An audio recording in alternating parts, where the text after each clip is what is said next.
بسم اللہ الرحمن الرحیم، اظہر علی ہوں اور آپ دیکھ رہے ہیں ڈیلی میدان۔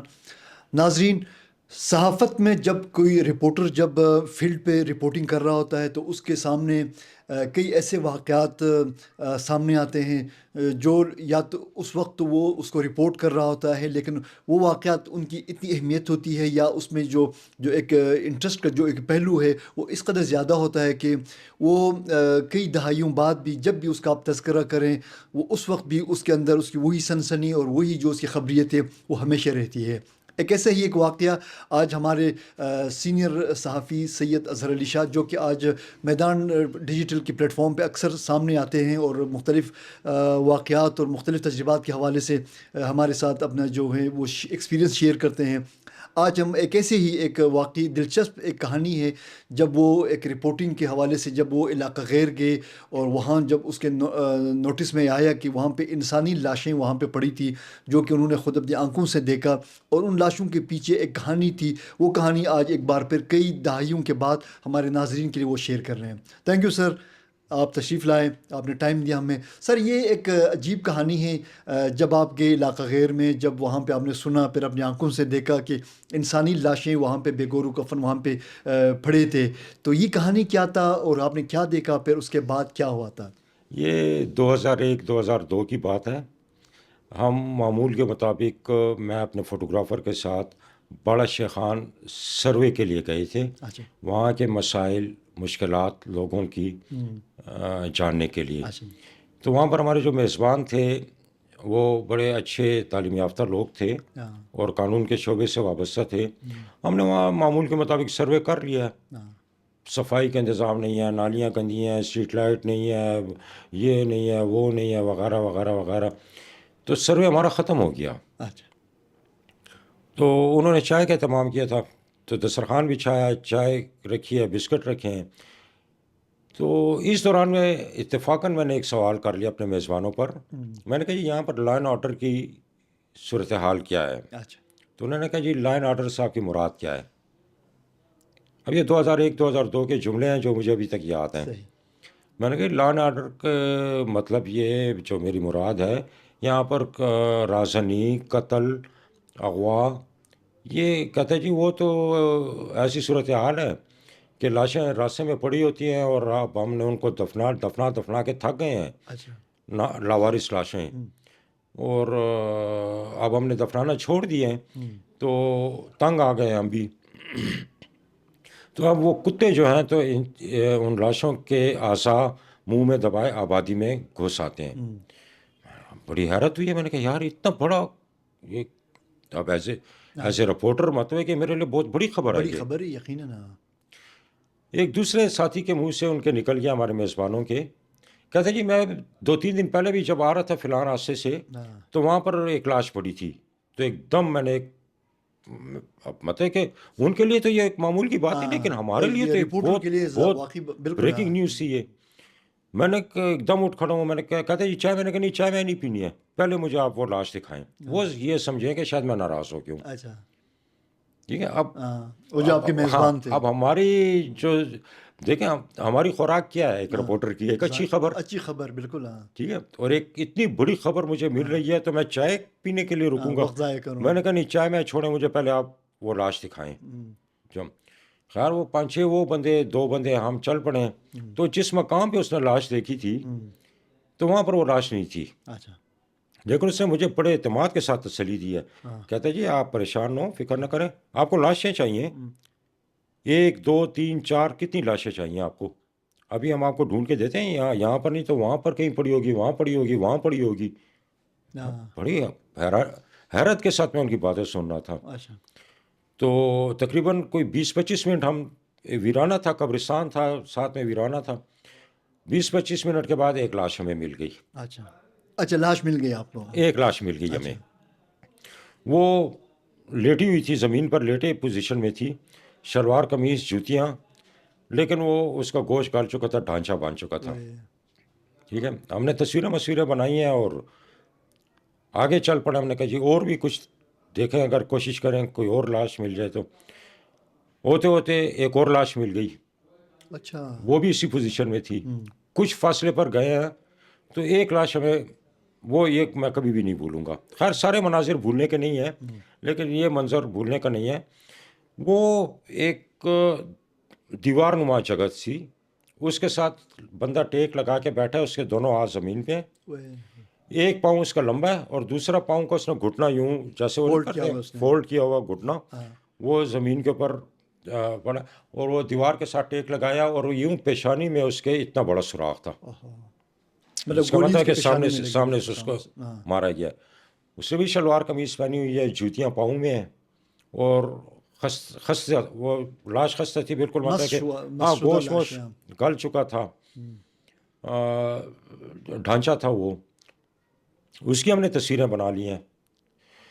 آگے گئے ہیں مزید, ایک 4 لاشیں ہمیں ٹوٹل ملی ہیں. اچھا, کوئی تقریباً 1 گھنٹے یا سوا گھنٹے کے جدوجہد میں ہمیں 4 لاشیں مل گئی ہیں. تو میں نے کہا یہ اینف, یہ کافی ہیں.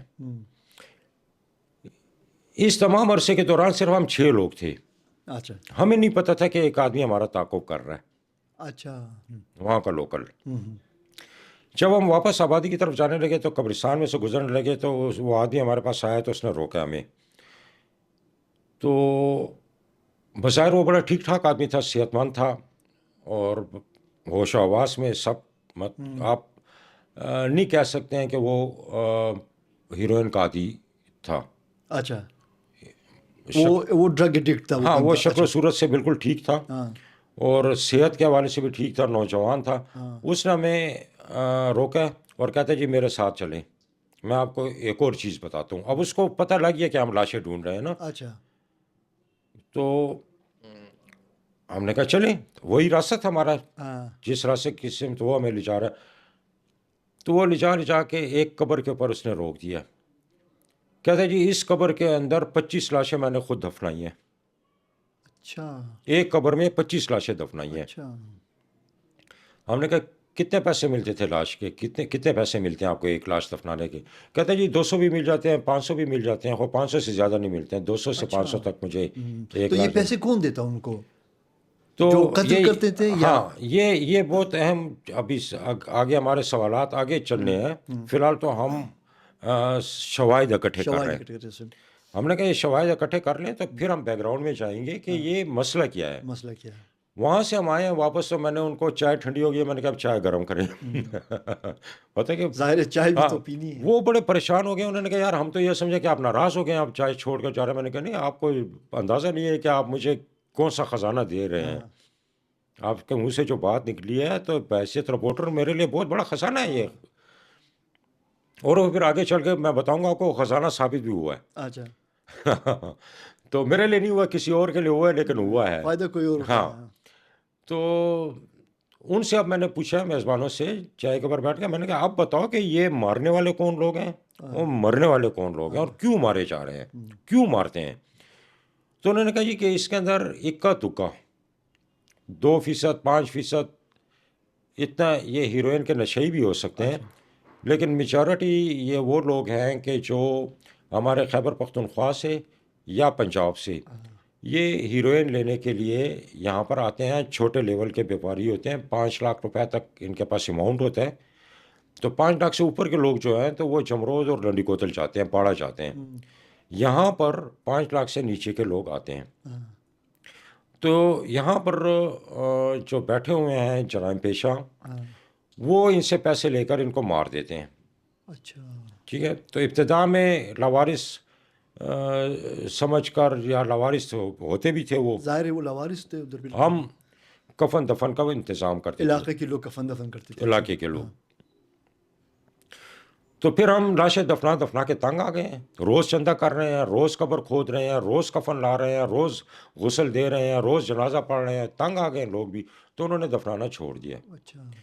جب دفنانا چھوڑ دیا تو پھر کچھ دنوں کے بعد وہ کہتے ہیں کہ ہم نے دیکھا ہے کہ جب کتے آتے ہیں قبرستان کی طرف سے یا اس ویرانے کی طرف سے آبادی میں, تو ان کے منہ میں انسانی اعضاء ہوتے تھے.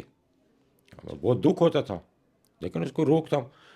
تو جب روک تھام کے حوالے سے ہم نے پوچھا تو انہوں نے کہا کہ یہاں کا بڑا ایشو یہ ہے, بالا شیخان کا, کہ پولیٹیکل انتظامیہ کہتی ہے کہ یہ علاقہ پولیس کی جوریڈکشن میں آتا ہے. پولیس کہتی ہے کہ یہ علاقہ پولیٹیکل ایڈمنسٹریشن کے اچھا حدود میں آتے، اور عملاً وہاں پر کسی کی بھی ریٹ نہیں تھی، اچھا، کوئی بھی ذمہ داری لینے کے تیار نہیں کوئی تھا، ذمہ نہ داری پولیٹیکل کوئی اور اون نہ نہیں کرتا تھا اس ڈسٹرکٹ علاقے کو. ایڈمنسٹریشن پشاور. تو وہ علاقہ پورے صوبے کے جرائم پیشہ لوگوں کا گڑھ بن گیا ہے. اچھا، نہ وہاں پر پولیس ہے، نہ وہاں پر پولیٹیکل ایڈمنسٹریشن ہے. ایڈمنسٹریشن ہے. تو وہ جب علاقہ جرائم پیشہ گروہوں کا گڑھ بن گیا، اس میں اجرتی قاتلوں کے کئی گروہ در گروہ پڑے ہوئے ہیں. اچھا، منشیات فروش اس طرح تھے جیسے یہاں پر آپ سبزی منڈی میں چلے جائیں، منشیات کے وہ چل رہے ہیں، اشتہاری، مفرور، ہر قسم کے وہاں پر ڈیرا تھے. خیر ہم واپس آ گئے ہیں. تو سروے کے اندر ہوتا یہ ہے کہ ہم لوگوں کی تصویریں بناتے ہیں، صحیح، ٹھیک ہے، اور ان کے نام کے ساتھ ہم ان کے مسائل بیان کرتے ہیں. ہم واپس آفس آ گئے اور ان کو میں نے کہا کہ آپ کا سروے کل نہیں لگے گا، کل ہم یہ اسٹوری لگائیں گے. اچھا، ہم نے وہ اسٹوری بنائی ہے، تصویریں ساتھ میں فائل کیا ہے. تو ایک ہلچل مچ گئی ہے ہمارے ایڈیٹوریل مینجمنٹ میں، یہ تباہی کی کیا اسٹوری آپ اٹھا کر گیا، اور ثبوت بھی، شواہد بھی ساتھ ہیں، صحیح، شواہد بھی ساتھ ہیں. اب اس کو چیلنج تو کوئی نہیں کر سکتا. وہ سپر لیڈ لگ گئی ہے. اچھا، سپر لیڈ جب لگی ہے تو اگلے دن جب یہ اخبار چھپ کے مارکیٹ میں آیا تو بہت شور مچ گیا کہ بھئی یہ کیا ہو رہا ہے ہمارے. اب بڑا شیخ خان جو ہے تو وہ پشاور شہر سے چند کلومیٹر کے فاصلے، آدھے گھنٹے کے زیادہ سے زیادہ پونے گھنٹے کے فاصلے پر ہوگا. تو یہ کیا ہو رہا ہے یہاں پر، شور مچ گیا، طوفان مچ گیا. تو تیسرے دن، غالباً تیسرا ہی دن تھا، تو گورنر لیفٹیننٹ جنرل سید افتخار حسین شاہ، اچھا، اس وقت افتخار حسین شاہ صاحب، اللہ تعالیٰ انہیں غریق رحمت کرے، انتہائی بہترین انسان تھے، سنجیدہ اور جذبہ رکھتے تھے. افتخار حسین شاہ صاحب حیات نہیں ہے سر؟ جی، افتخار حسین شاہ صاحب حیات نہیں ہے، فوت ہو چکے ہیں؟ ہاں وہ فوت ہو چکے ابھی. اچھا اچھا، ابھی چند ماہ پہلے فوت ہوئے. تو اور بڑا دکھ ہوا مجھے، کیونکہ وہ انتہائی سنجیدہ اور کچھ کرنے کا جذبہ تھا ان میں. اچھا، وہ ہمارے آفس آ گئے شام کو، آفس میں آ گئے. خیر گپ شپ ادھر لگتی رہی ہے مختلف موضوعات پر. پھر وہ انہوں نے بات کو ٹرن کیا ہے اور اس اسٹوری کے اوپر لے آیا. تو اس اسٹوری کے اوپر انہوں نے مکمل ہم سے بریفنگ لی ہے. تو ان کو ہم نے پوری تفصیل سے بتا دیا کہ بھئی ہم گئے تھے اس مقصد کے لیے، مل گئی ہمیں یہ چیز، خبر مل گئی. اور ایشو جو ہے تو وہ پولیٹیکل ایڈمنسٹریشن اور پولیس ایڈمنسٹریشن کے درمیان حدود کے تنازع پر ہے. یہ اس وجہ سے یہ سارا گڑ. پھر انہوں نے ایک بہت بڑی کمیٹی تشکیل دی ہے بیوروکریسی کی کہ بھئی آپ جائیں اور حدود کا تعین کریں کہ یہ کس کی جوریڈکشن میں آتا ہے یہ علاقہ. اچھا، اور اس کے اوپر غالباً 1 مہینہ لگا ہوگا یا اس سے کچھ زیادہ ٹائم لگ گیا ہوگا. پھر وہ رپورٹ آئی ہے. اچھا، وہ رپورٹ آئی ہے کہ جناب یہ پولیس ایڈمنسٹریشن کے حدود میں آتا ہے یہ علاقہ. اچھا، پھر اس کا باقاعدہ نوٹیفیکیشن ہوا ہے، وہاں پولیس چوکیاں بنائی گئی ہیں، پولیس اسٹیشن بنائے گئے ہیں. تو یہ اس کا اینڈ ہوا ہے اس اسٹوری کا. اب اس اسٹوری کا دوسرا پہلو یہ ہے کہ جو کہ مجھے 2 سال کے بعد پتہ لگا، 2 سال نہیں 1 سال کے بعد پتہ لگا.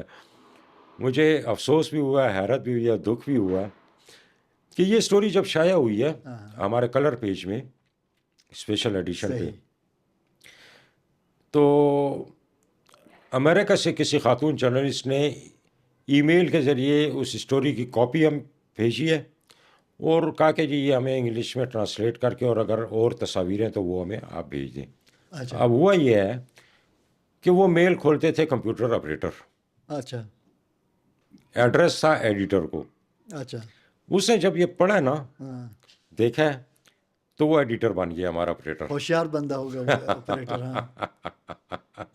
تو اس نے 200-400 روپے کہیں سے دے کر اس کے ٹرانسلیشن کرا کے انگلش میں، اور جو تصویریں شائع نہیں بھی ہوئی ہیں، کیونکہ تصویریں تو چند ایک شائع ہوتی ہیں، بناتے تو بہت زیادہ ہیں ہم لوگ، تو جو شائع نہیں بھی ہوئی ہیں وہ تصویریں بھی، اور وہ انگلش کا میٹر جو ہے تو اس کو بھیج دیا. اس نے اس کے عوض میں $1000 اس بھیجے ہیں، وہ جو آپریٹر نے اپنی جیب میں ڈالے ہیں اور اپنے مزے کھا رہی ہے.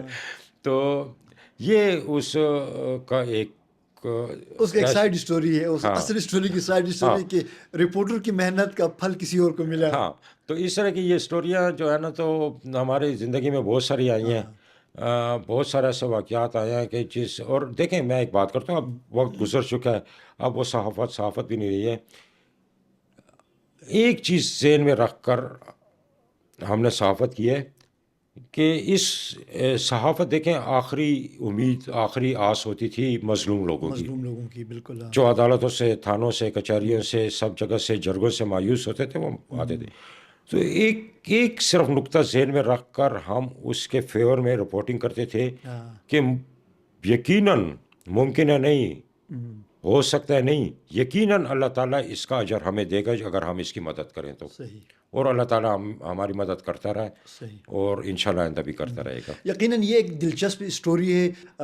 یہ اس بات میں کوئی وہ دو رائے نہیں ہو سکتی کہ ایک صحافت جو ہے نہ صرف ماضی میں بلکہ میں تو کہوں گا کہ آج بھی مظلوم لوگوں کے لیے آخری امید ہے. آج بھی لوگ آتے ہیں، ہمارے پاس آتے ہیں، پریس کلب آتے ہیں، ہمارے دفاتر آتے ہیں. اور لیکن آج سے اگر ہم 2 دہائیاں اگر ہم پیچھے جائیں، اس وقت چونکہ نہ یہ ٹیلی ویژن میڈیا تھی، نہ یہ ڈیجیٹل میڈیا کا اتنا وہ تھا، نام تک کوئی پہچان بھی نہیں تھا کہ ڈیجیٹل میڈیا بھی کوئی چیز ہے.